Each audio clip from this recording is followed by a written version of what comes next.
Buenas noches, mi nombre es Ramiro Lozada Piedradita, estudiante de Ingeniería Industrial de la UNAD.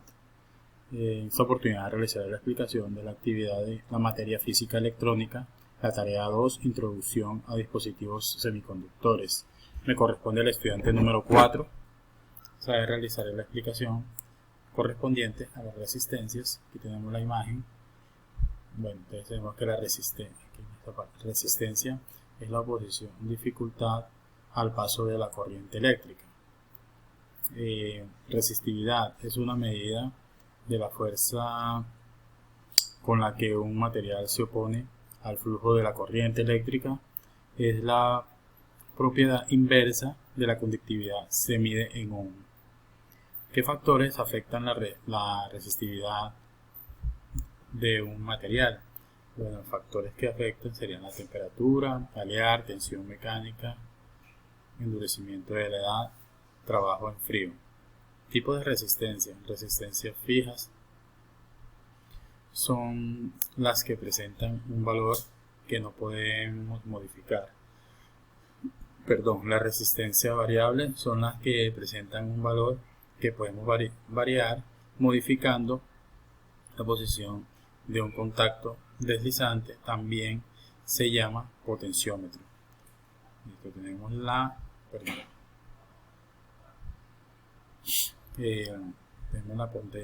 resistencias especiales.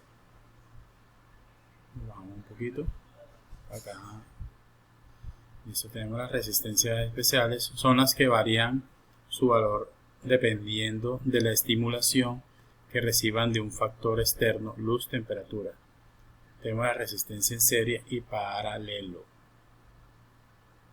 La resistencia sirven tanto para resolver circuitos eléctricos de forma sencilla como para diseñar circuitos que necesiten resistencia de valores inexistentes en el mercado.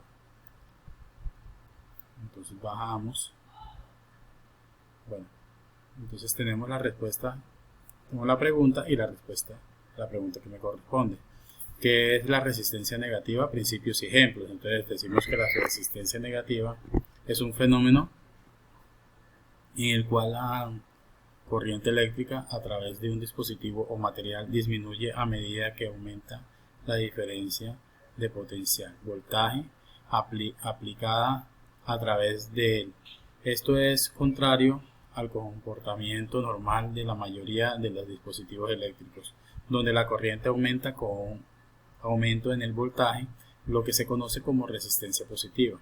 Un ejemplo más común, la resistencia negativa en el diodo de Gunn. Este dispositivo semiconductor muestra resistencia negativa en ciertos rangos de voltaje y corriente, lo que significa que la corriente a través del diodo disminuye a medida que aumenta el voltaje aplicado en ese rango específico. Este efecto se utiliza en aplicaciones de microondas y electrónica de alta frecuencia. La resistencia negativa puede ser un fenómeno interesante y útil en algunas aplicaciones especializadas, pero en la mayoría de los dispositivos eléctricos convencionales la resistencia positiva es la característica deseada y esperada. Bueno, muchas gracias por su atención. Hasta una próxima oportunidad.